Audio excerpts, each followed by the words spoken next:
네, 시청자 여러분 안녕하십니까. 주식상담 전화, 주상전화 출발해 보도록 하겠습니다.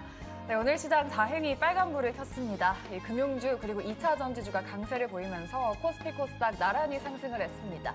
다만 코스피는 2,800 고지를 뚫지는 못했던 하루였죠. 네, 맞습니다. 미국 증시에서 파월 의장의 발언 그리고 테슬라 급등을 그대로 우리 국내 증시도 이어받았습니다. 오늘 강한 상승세 보여줬지만 코스닥 지수 내에서는 하락 종목 개수가 굉장히 많았던 하루였는데요. 네. 그만큼 종목 고민 있으신 분들도 정말 많으실 것 같습니다. 저희한테 지금 바로 연락 주시면 됩니다. 네, 저희 전화, 문자 그리고 유튜브 창구까지 열려 있고요. 이 전화번호는 02-2000-4919번입니다. 이쪽으로 지금 바로 연락 주시면 저희가 꼼꼼한 상담 도와드리도록 하겠습니다. 네, 그럼 오늘 함께할 두 분 바로 소개해드리도록 할게요. 오늘은 김태성 본부장 그리고 최진욱 본부장 모셨습니다. 안녕하십니까? 네, 안녕하세요. 네, 오늘 시장도 굉장히 핫했던 종목들 많았습니다. HLB를 필두로 다양한 종목들이 움직였는데요. 첫 번째 특징주부터 먼저 살펴보도록 할게요. 네. 오늘 아진엑스텍이 중공업 자동화 수혜주로 급등했습니다. 바로 엔비디아, 젠슨 CEO의 발언 덕분이었는데요. 이 AI 물결이 반도체부터 소프트웨어, 전선주까지 옮겨 붙었죠. 젠슨 CEO는 다음 AI 물결은 생산 자동화가 될 것이다 라고 발언했습니다.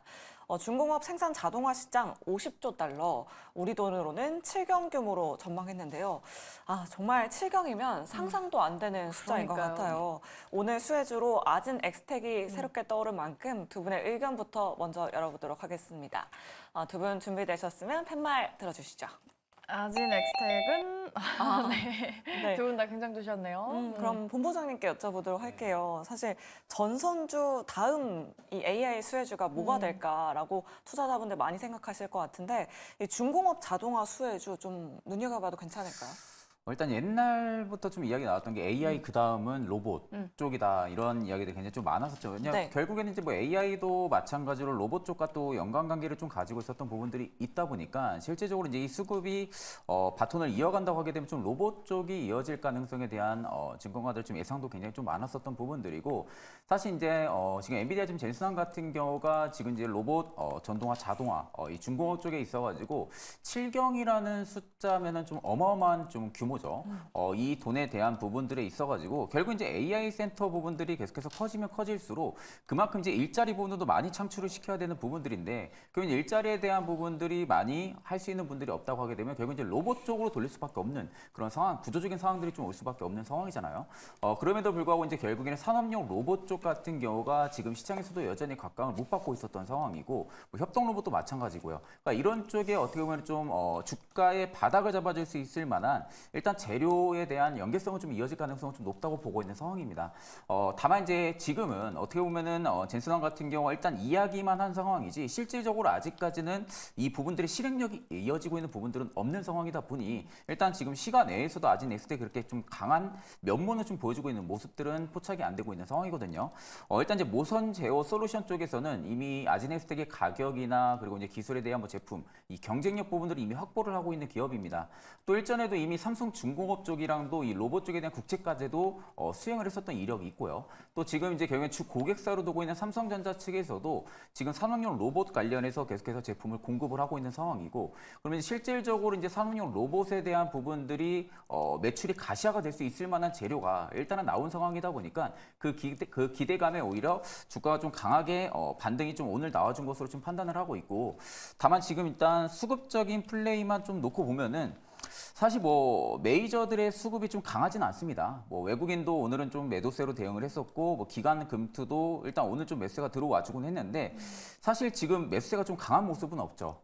일단 이 재료에 있어서는 개인 투자자분들만 좀 강하게 반응은 하는 것으로 좀 판단을 하고 있는데 사실 이게 이제 중장기적인 성장 모멘텀이 더해질 수 있을 만한 좀 재료는 맞지만 제 개인적인 생각으로 제가 아진엑스텍을 딱 바라봤다고 하게 되면은 저는 실질적으로 아직 좀 매매는 하진 않을 것 같아요. 일단은 저는 주가가 여전히 좀 하방 관점이 좀 강하게 잡혀있는 구간이라고 생각을 하고 있는 상황이다 보니까 워낙 원천 기술 가지고 있는 부분들은 앞으로도 계속해서 각광을 받을 가능성은 높지만 아직까지 시장에서는 AI면 AI, 로봇 쪽까지는 이동을 안 해준 것 같거든요. 일단 이제 로봇 쪽에 대한 수급이 메이저 쪽에서 이동이 나타난다고 하게 되면은 어느 정도 로봇이 그 수급의 바톤을 이어받을 가능성은 높겠지만 여전히 시장은 딱 트렌드가 잡혀 있는 상황. 상황이잖아요. AI 딱 이 하나만 코멘트가 잡혀 있는 상황이다 보니까 이쪽에 대한 메이저들의 수급력이 좀 떨어지는 부분을 좀 체크를 해야 될 것 같아요. 아직까지 시장을 전체 섹터의 모든 재료에 좀 강하게 반응해 줄 만한 그런 대금들은 여전히 없는 상황이다 보니 제한적인 수급 내에서 결국 올릴 수 있을 만한 산업군도 제한적일 겁니다. 그러니까 그런 부분들이 있어가지고는 일단 AI가 확실하게 쉬어가는 모습들이 보여준다라고 하게 되면은 그땐 좀 로봇 쪽이 움직일 가능성이 크기 때문에 저는 일단 아진네스텍 제가 이제 매매를 진행을 한다고 하게 되면 저는 10,000원대 일단 한 1,500원, 600원대 이 구간이 일단 좀 올라와주고 확실하게 종가로도 지지를 해주는 모습을 체크를 해야 저도 그때는 좀 매매를 진행을 할 것 같고 지금은 일단은 기대감이 들어왔기 때문에 이 기대감의 수급이 과연 얼마까지 좀 상승을 만들어내줄 수 있고 또 그 상승에 있어가지고 지지를 확실하게 해줄 수 있는지 그 여부를 좀 판단하시고 그때 매매를 하셔도 저는 늦지 않다라고 보고 있는 상황입니다.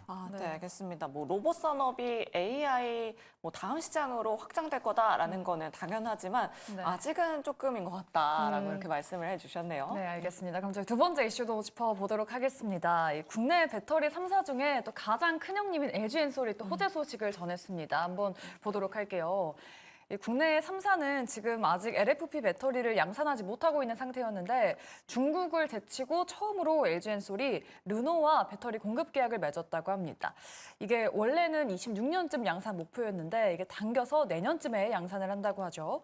이게 4조에서 5조 원에 달하는 물량이라고 하는데 정말 오랜만에 또 LG엔솔이 반등이 나왔습니다. 다만 음봉으로 좀 마감이 됐는데요. 네. 과연 이 시세 이어갈 수 있을까요? 두 분의 의견 한번 바로 열어보도록 할게요.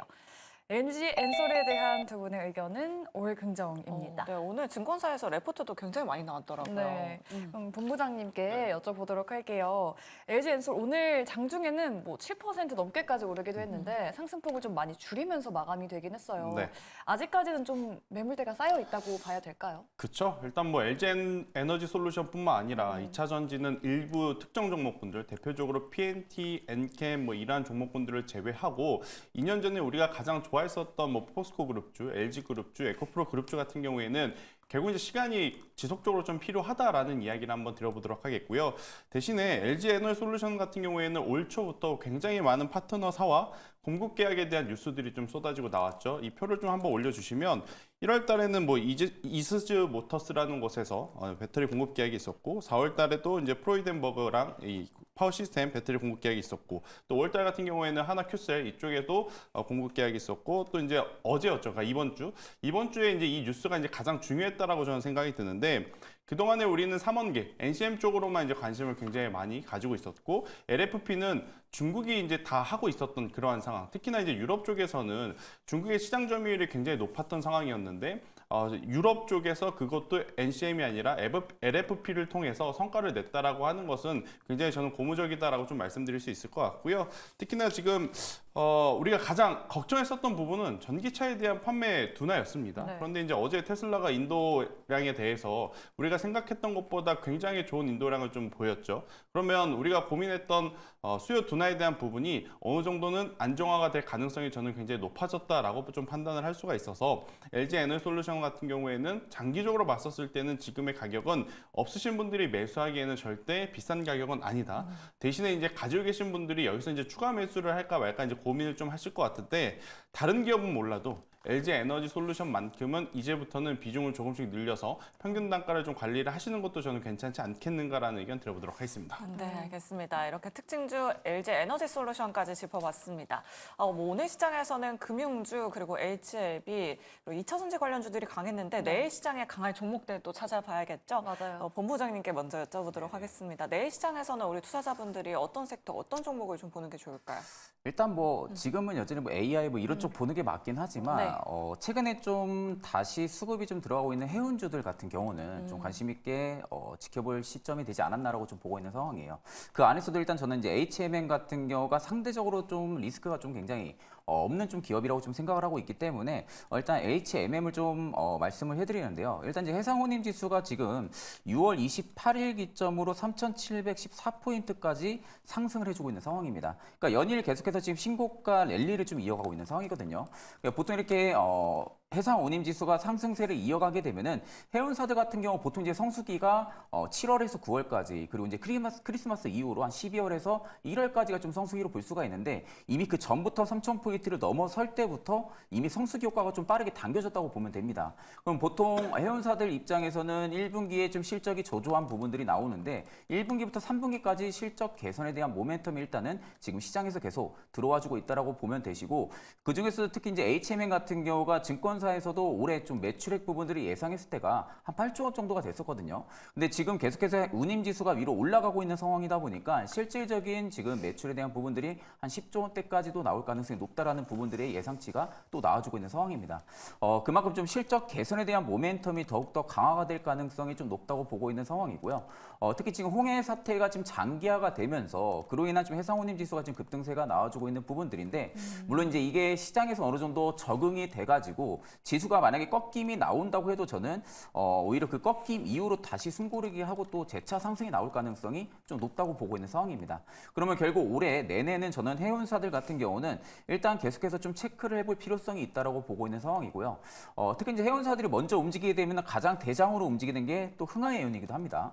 보통 이제 HMM이나 페노션 대비해서는 시가총액이 그렇게 큰 규모로 형성이 되어 있는 모습들은 없다 보니까 실제적으로 이제 작은 대금으로도 어느 정도 변동성을 좀 부여를 시킬 수가 있는 부분들이죠. 그러다 보니까 이제 그쪽에 좀 자금들이 좀 많이 몰렸던 부분들인데 상대적으로 이제 최근에 HMM 쪽에 좀 거래 대금들이 좀 많이 들어와주고 있는 상황이에요. 거래 대금들이 최근에 좀 많이 들어와 준다라는 부분들은 주요 메이저들이 지금 수급이 들어와주고 있다라는 것으로 우리가 좀 체크를 해볼 수가 있고요.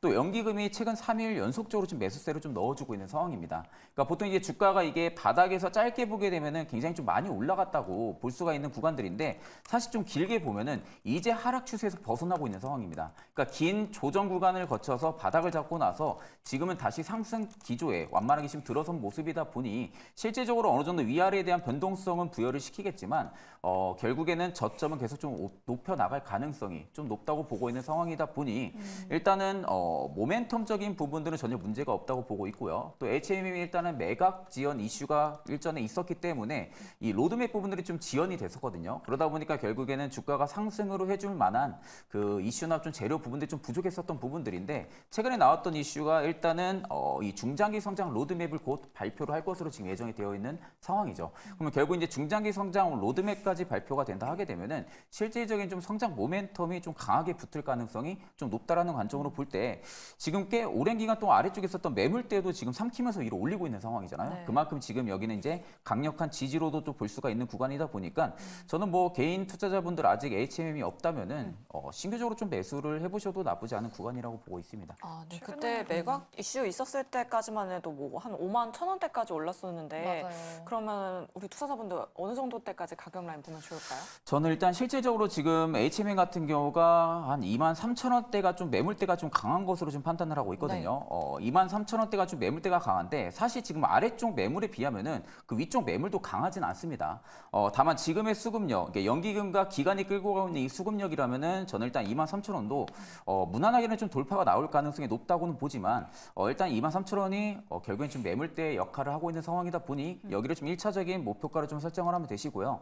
만약에 23,000원대를 확실하게 좀 HMM이 돌파를 해준다라고 하게 되면은 저는 그 다음 목표가는 한 25,000원, 6,000원대까지 좀 볼 것 같습니다. 그렇기 때문에 1차, 2차를 좀 나눠서 보시면 되실 것 같고 손절가 같은 경우도 지금 시점에서는 저는 한 18,000원대까지는 확실하게 좀 지지 여부가 나올 것으로 지금 판단하고 있기 때문에 18,000원대를 좀 잡으시면 되실 것 같습니다. 네. 네. 최근에 기관의 수급이 4거래 연속 강하게 들어오고 있습니다. HMM 관심 있게 지켜보시면 좋을 것 같습니다. 네, 다음으로는 김태성 본부장님의 픽도 들어보도록 할게요. 내일장 좀 주목을 해볼 만한 섹터랑 종목 어떤 거 가져오셨을까요?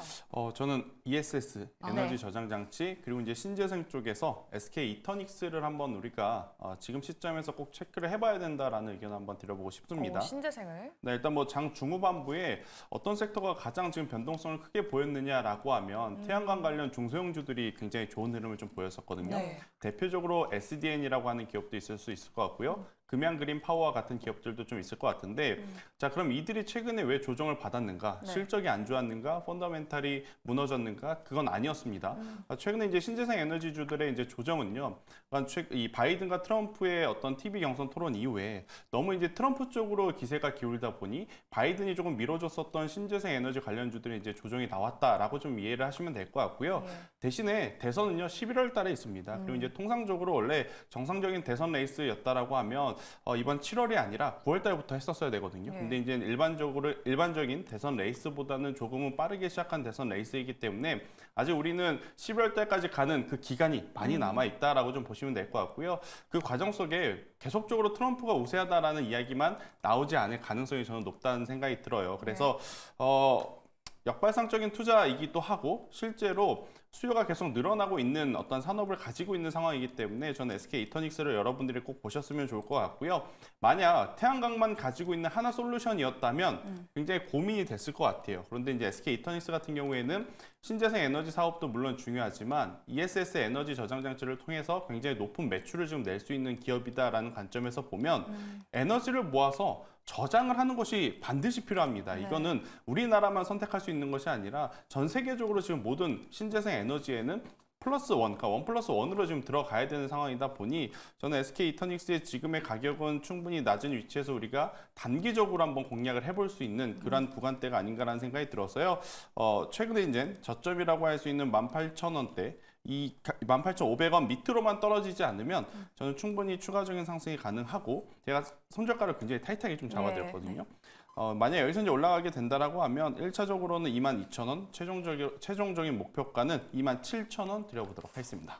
네, 알겠습니다. 이렇게 김태성 본부장님의 픽까지 저희가 들어봤습니다. 두 가지 종목들 들어봤고요. 저희 여러분들의 종목 고민 접수 받고 있습니다. 아래 나가고 있는 전화, 문자, 그리고 유튜브 채팅창 열려 있으니까요. 지금 빠르게 많은 연락 부탁드리도록 하겠습니다. 네, 그럼 저희 종목 상담으로 바로 돌아오도록 할게요.